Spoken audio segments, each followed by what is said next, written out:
तो बच्चों next question जो है ना, हम क्वेश्चन 15 स्किप करके क्वेश्चन 16 पे जाते हैं। 15 और 22 जो क्वेश्चन है ना, वो मैं एक साथ कर लूँगा क्योंकि इनकी जो प्रॉपर्टीज़ है सॉल्व करने की वो थोड़ी अलग है कंपेयर टू बाकी जितने सम्स हैं 13 टू 22 में। ये बाकी सब एक सरी के सम्स हैं, एक जैसे सम्स हैं। हम क्या करते हैं, 0 बाई 0 फाइंड करते हैं, 0 बाई 0 आता है तो हम उसे सिंप्लीफाई करते हैं, बस यही रूल हमने फॉलो किया है। लेकिन जो हमारा 15 सम है और 22 सम है उसमें थोड़ा सा अलग कुछ करना है, इसलिए मैं उन्हें बाद में साथ में करता हूँ। पहले हम लोग एक साथ ये कर लेते हैं।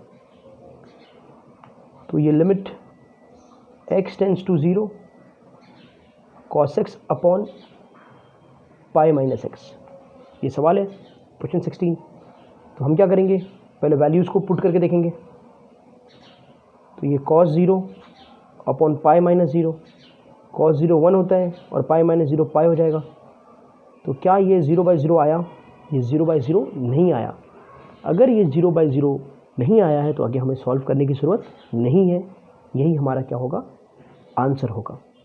एम आई राइट? ओके, तो अब जाते हैं हम क्वेश्चन नंबर 17 की तरफ। और 17 में दिया है कि limit x tends to 0 cos 2x minus 1 upon cos x minus 1। ठीक है, अब इसे हमें देख के वैल्यू पुट करना पड़ेगा। तो जो वैल्यू पुट करेंगे तो ये हो जाएगा cos, ये 2x है तो ये पूरा 2 इंटू 0, ये पूरा 0 cos 0 माइनस 1 अपॉन ये नीचे भी cos 0 माइनस 1 हो जाएगा। cos 0 का वैल्यू 1 है, 1 माइनस 1 और 1 माइनस 1, ये 0 बाई 0। तो 0 बाई 0 आ गया है, तो करना पड़ेगा कुछ ना कुछ सिंप्लीफाई ताकि हमें हमारा फाइनल आंसर मिल जाए। तो किस तरह से करेंगे इसे हम सिंप्लीफाई? उसके लिए ट्रिग्नोमेट्री में हम लोगों ने बहुत सारे फॉर्मूला पढ़े थे। अगर याद करो कि cos 2x का सिंप्लीफिकेशन क्या क्या हो सकता है, तो आपको बहुत अच्छे से याद है कि 2 cos स्क्वायर x माइनस 1, याद नहीं है तो यहाँ पर ध्यान दे दो। cos 2x can be written as cos square x minus 1। ये एंगल है ना, एंगल 2x, उसका आधा हो गया एंगल। देखो यहाँ पर 2x था, वहाँ पर एंगल क्या हो गया, सिर्फ x हो गया, यानी हाफ एंगल हो गया, एंगल का आधा हो गया। ओके, आगे चल के ये और है 1 माइनस 2 साइन स्क्वायर एक्स, ये है cos square x minus sine square x, और एक और है 1 minus tan square x upon 1 plus tan square x. तो all this formulas are there for half angle of, बराबर, हाफ एंगल इसे cos 2x का बोलते हैं। ये सब एक्सपेंशन है। तो मैं क्या करूँगा अब नेक्स्ट, क्योंकि डायरेक्ट यहाँ देखने से कुछ लग तो नहीं रहा है, तो मैं नेक्स्ट इनमें से किसी एक्सपेंशन को यूज़ करके इस क्वेश्चन को मैं सिंप्लीफाई करूँगा। तो फिर से हम क्वेश्चन को लिख लेते हैं। तो हमारा जो सवाल है वो है cos 2x minus 1 upon cos x minus 1। ठीक है, अब इनमें से मैं किसको यूज़ करूँ सॉल्व करने के लिए? तो cos 2x को मैं क्या लिख सकता हूँ?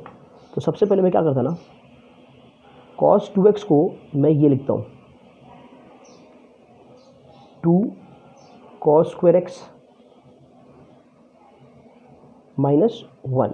तो ये cos 2x क्या हो गया, cos 2x हो गया 2 cos स्क्वायर x माइनस 1, और ये क्या ऑलरेडी माइनस 1, और नीचे क्या आ जाएगा, तो नीचे जो है हमारा आ जाएगा cos x माइनस 1। तो नीचे का जो डिनोमिनेटर था वो एज इट इज़ जैसा था वैसे के वैसे ही हमने लिख दिया। अब आगे ये सम कैसा हो जाएगा, तो ये 2 cos स्क्वायर x और माइनस 1, तो ये हो जाएगा माइनस 2, और नीचे जो है वो cos x माइनस 1 रहेगा, cos x माइनस 1। ठीक है, अब ऊपर से आप क्या करो, यहाँ 2 तो 2 कॉमन ले लिया, तो 2 कॉमन आ गया, तो ये आ जाएगा cos स्क्वायर x माइनस 1 आ जाएगा, और नीचे जो है वो cos x माइनस 1 आ जाएगा। अब देखो कितना अच्छा दिख रहा है। तो ये 2 का 2, और ये यहाँ पर देख के क्या लगता है, cos square x minus 1, this can be written as cos x minus 1 एक ब्रैकेट में और cos x प्लस 1 दूसरे ब्रैकेट में, और नीचे है cos x माइनस 1। नहीं समझाइए, इसे हमने अप्लाई किया ए स्क्वायर माइनस बी स्क्वायर। तो ए स्क्वायर माइनस बी स्क्वायर क्या होता है, ए माइनस बी ए प्लस बी, और नीचे वाला एज इट इज़। ठीक है, अब इससे क्या हो गया, तो इससे आपको फ़ायदा ये हुआ कि ये cos x minus one cos x minus one हो गया कैंसिल। तो अब आपका क्या बचा, ये 2 cos x प्लस वन। ठीक है, तो अब आगे ले लेंगे, limit x tends to 0 2 cos x plus one, value put किया तो 2 का 2, ये cos 0 प्लस वन, तो 2 इंटू 1 cos 0 1 होता है प्लस 1, 2 प्लस 1, और ये हो जाएगा हमारा 3। तो क्वेश्चन 17 का फाइनल आंसर होगा 3। तो बच्चों सम नंबर 18 पे जाते हैं हम लोग। तो सम नंबर जो 18 है हमारा, उसके अंदर आएगा, दिया है limit x tends to 0 ax plus x cos x upon b sin x। तो सबसे पहला मेथड क्या है हमारा, हम वैल्यूज़ को पुट कर लेंगे। तो यहाँ a इंटू 0 0 आ जाएगा, 0 इंटू कॉस एक्स ये भी 0 हो गया, और साइन 0 0 होता है तो b इंटू 0 ये भी 0 हो गया, तो ये आ गया हमारा 0/0। तो ये हमने चेक कर लिया, हमारा आंसर आ रहा है 0/0। अब करना पड़ेगा कुछ ना कुछ सिंप्लीफाई। तो सिंप्लीफाई हम फंक्शन को ही करेंगे। फंक्शन हमारा है ax plus x cos x upon b sine x. ठीक है, तो अब क्या करेंगे, हम लेंगे सबसे पहले, क्या दिख रहा है आपको, कुछ कॉमन दिख रहा है लेने के लिए, यस, यहाँ से x और यहाँ से x, ये वाला x मत लेना, ये cos के साथ वाला है, cos के साथ का एंगल है, तो वो वाला x कॉमन नहीं आएगा। ये बात याद रखो, जब भी ट्रिग्नोमेट्री फंक्शन के साथ में एंगल हो ना, तो वो कॉमन नहीं आ सकता। तो ये वाला x है, ये वाला x कॉमन आएगा, तो ये लिखा जा सकता है x बाहर, अंदर a प्लस कॉस एक्स, और नीचे लिखा जा सकता है b साइन एक्स। तो ये हमने काम कर दिया।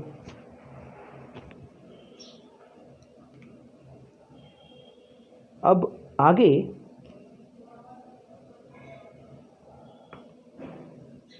मैं आपको यहाँ पर कुछ बता दूं कि मैं आगे क्या कर रहा हूँ।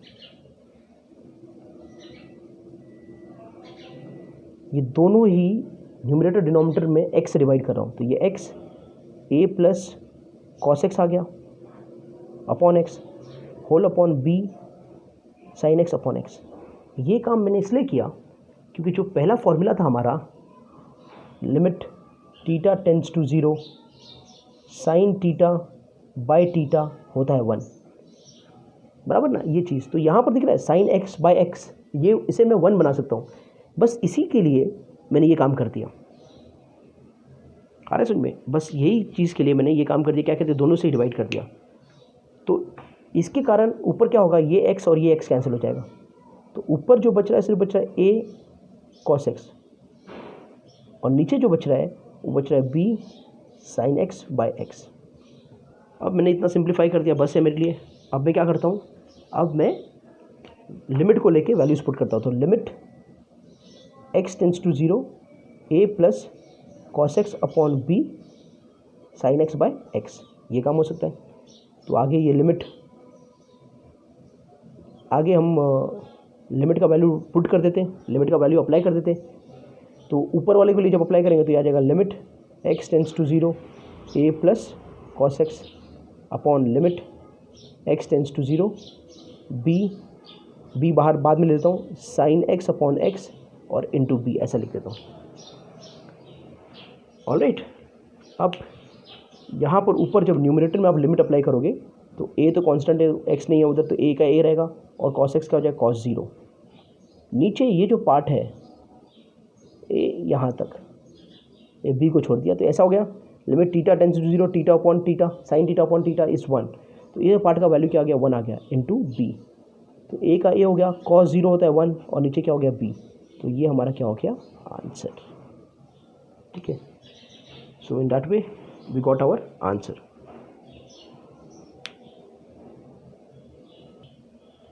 सम नंबर 19 जो है वो है limit x tends to 0 x sec x। तो वैल्यू पुट कर देते हैं, वैल्यू पुट करेंगे तो ये हो जाएगा x की जगह 0 और इंटू ये हो जाएगा sec 0। तो ये पूरा 0 इंटू एनीथिंग है 0, तो ये पूरा क्या गया 0 आ गया। तो ये 0/0 नहीं आ रहा है, ठीक है। तो ये यही हमारा क्या होगा, फाइनल आंसर यही होगा हमारा, ठीक है। तो there will be no change in the final answer. Alright, question number 20 जो है उसमें क्या दिया है कि limit x tends to 0 sine ax plus bx upon ax plus sine bx, और जहाँ पर दिया है a plus b is not equal to 0। तो ये तो सिर्फ ऐसे ही दिया है, ये क्वेश्चन का मेन बात नहीं है, मेन क्वेश्चन हमारा ये है। तो इसमें हम पहले वैल्यू डाल देते सब।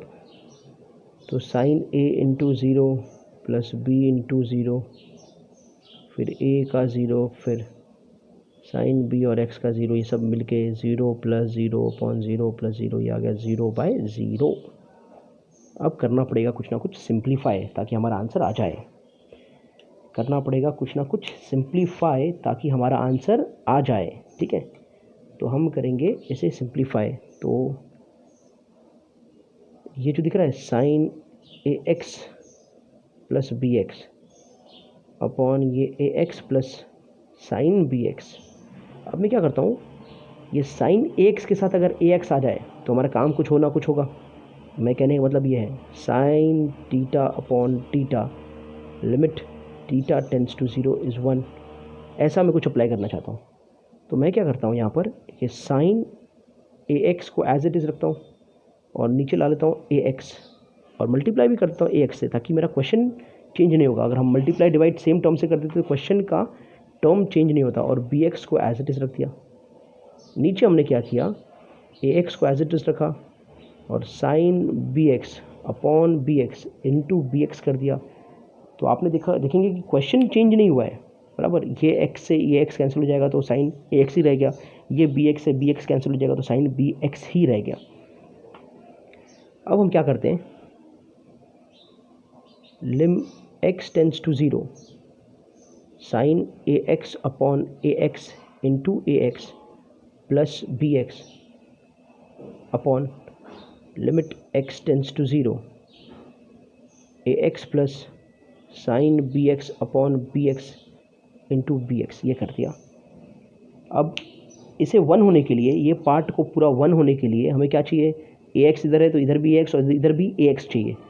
तो हम क्या करेंगे, एज x टेंड्स टू 0, जब x 0 की तरफ बढ़ेगा तो ax भी 0 की तरफ बढ़ेगा और साथ ही साथ bx भी 0 की तरफ बढ़ेगा, तो इट विल टेंड टू 0।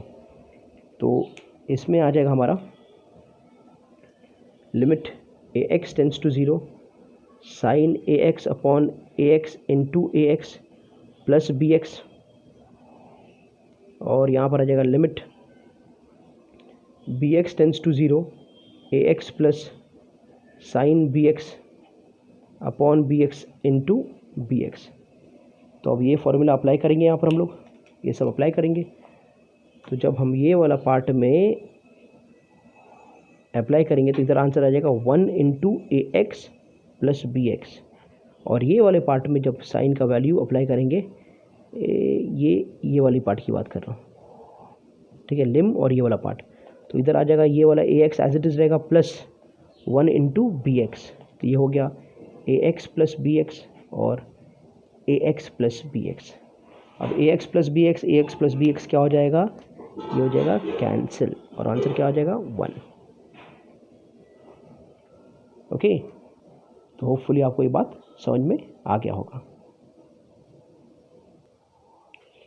21 को हमने कैसे सॉल्व करना है, तो क्वेश्चन पहले क्या दिया है, क्वेश्चन दिया है limit x tends to 0 cosec x minus cot x।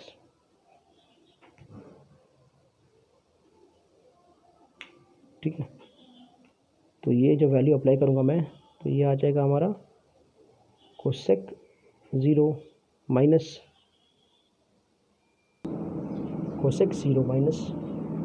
Cot 0।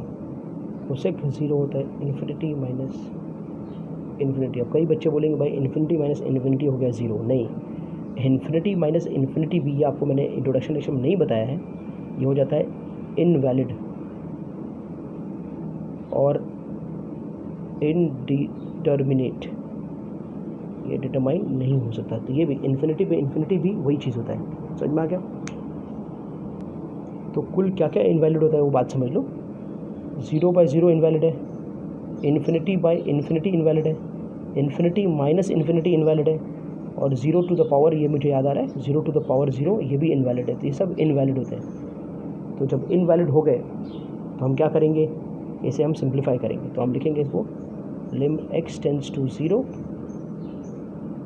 ठीक है, लिम x टेंड्स टू 0, ये आ जाएगा कोसेक x का 1/sin x और कॉट का cos x upon sin x।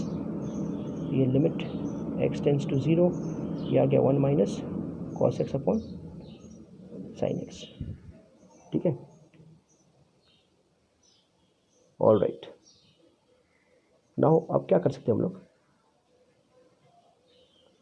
हमारे कुछ फॉर्मूला के हिसाब से, ठीक है, जो हमने स्टार्टिंग में किए थे, उन फॉर्मूला के बेसिस पर,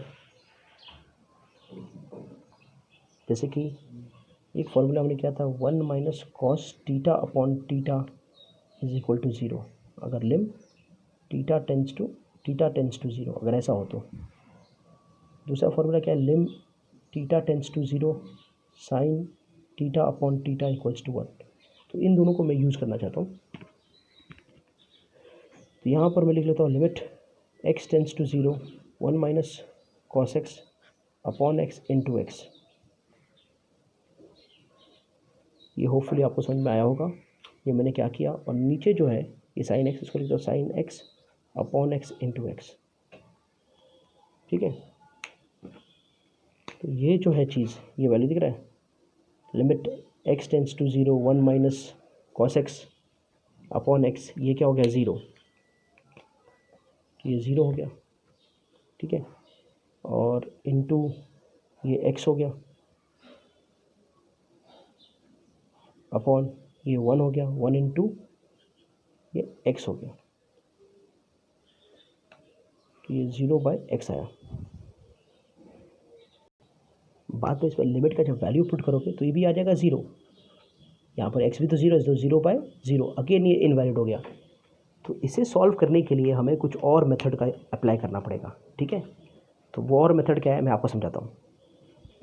तो अगर मैंने आपको पहले ही बता दिया होता कि भाई ये ऐसे नहीं ऐसे होगा, तो आप कहते हैं कि क्या सर हमें कैसे पता चलेगा, इसलिए मैंने सम कर लिया पहले ही, और जहाँ पर हमने फंसे वहाँ पर हमने अब दूसरा मेथड अप्लाई करेंगे। तो दूसरा मेथड का क्या कहना है कि limit x tends to 0 as it is आएगा, ये 1 बाय उससे कहते ये 1 बाय साइन एक्स हो जाएगा, माइनस ये cos x by sine x हो जाएगा। तो ये तो सेम मेथड रहेगा। बाद में ये लिमिट x टेंड्स टू 0, ये आ जाएगा 1 माइनस कॉस एक्स अपॉन ये आ जाएगा हमारा साइन एक्स। इस तरह से ये बन गया, ठीक है।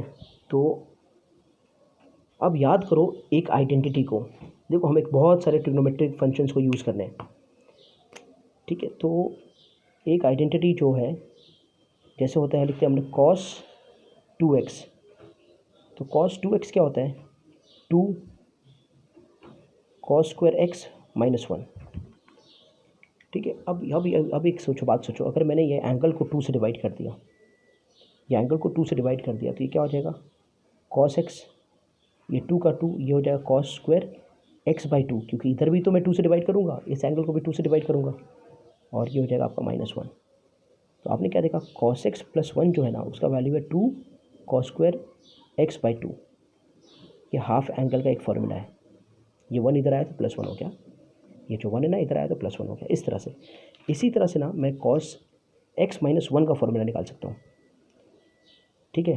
तो cos 2x और भी कुछ होता है, cos 2x क्या होता है, ये होता है 1 minus 2 sine square x by 2, ये भी फॉर्मूला है बराबर, ये भी हमने किया है। तो साइन स्क्वायर x होता है, अब ये 2 नहीं, तो इसको अगर हमने 2 से डिवाइड किया, cos 2x is 1 minus 2 sine square x, ये हमने फॉर्मूला अपने सब में किया है। तो इसको अगर हमने 2 से डिवाइड किया तो ये होगा cos x equals to 1 minus 2 sine square, ये हो जाएगा x बाई 2। अब ये 1 को इधर अगर आपने लेके आया तो जाएगा cos x minus 1 is equal to minus 2 sine square x by 2। ठीक है, और इसे आपने तो माइनस से मल्टीप्लाई कर दिया तो ये हो जाएगा 1 आगे लिख दिया तो ये प्लस 1, ये माइनस कॉस एक्स माइनस से मल्टीप्लाई किया और ये माइनस से क्या हो गया 2 साइन स्क्वायर एक्स बाई 2। तो आप एक बात याद रखो कि 1 माइनस कॉस एक्स को आप क्या लिख सकते हो 2 sine square x by 2, 2 sine square x by 2 it can be written. ठीक है, अब एक और बात याद रखो साइन एक्स क्या होता है। तो साइन एक्स का एक और फॉर्मूला है, वो है 2 sign x by 2 into cos x by 2। ये सब हाफ एंगल्स है ना, हाफ एंगल्स के फॉर्मूला है। तो यहाँ पर हम लोग सॉल्व करने के लिए अब यूज़ करेंगे हाफ एंगल्स का। तो ये हो जाएगा आपका limit x tends to 0, limit x tends to 0, और ये 1 माइनस कॉस एक्स जो है ना, 1 माइनस कॉस एक्स, इसको हम लिख देंगे 2 sine square x by 2 upon limit x tends to 0, और जो साइन एक्स है, ये जो साइन एक्स है उसको लिख दूंगा मैं 2 sign x by 2 into cos x by 2। ठीक है, तो यहाँ से बहुत सारी चीज़ हो जाएंगे कैंसिल, ये 2 और 2 हो जाएगा कैंसिल, ये साइन एक्स बाई 2 और उसका स्क्वायर कैंसिल। तो अब बच रहा है, क्या बच रहा है, limit x tends to 0 sine x by 2 upon cos x by 2। तो sine x by 2 upon cos x by 2 क्या हो जाएगा tan x बाई 2 बराबर, और tan ऑफ 0 का वैल्यू पुट करोगे तो इधर आपका आंसर मिल जाएगा, tan ऑफ 0 का वैल्यू पुट करोगे तो आंसर मिल जाएगा। ठीक है, तो ये हो गया हमारा 21 सम।